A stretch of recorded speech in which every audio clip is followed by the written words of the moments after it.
Good morning सांग मैंने सकाल सकाल रेडी होकर बाहर जाइए आम दिज से आसी मत पिक करता जाइलु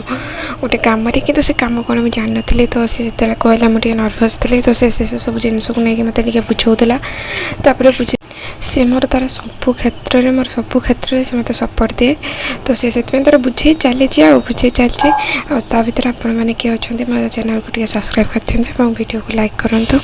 तापर मोर शूट थी मोर कम कली कम कर सारी आसारा मुझे रोषे कर से सागु पापड़ सालाड भात और कदली आलू तरकारी आनी तो ये खाई खाइला भल लगुला तथा मूड टी अफ थी तो मुझे जो कम करके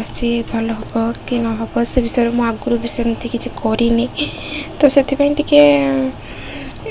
डर भी लगुला नर्भस लगुला देन तापर आसी मुझे खाई खाई सारापर सन्ध्या बहुत जोर वर्षा होता 5टा 5:30 पूरा अंधार बोरिकी वर्षा आसाला पूरा घड़घड़ी बिजु जोर मारूला तो रही सांग मैंने देखा नेक्स्ट ब्लॉग रे टाटा।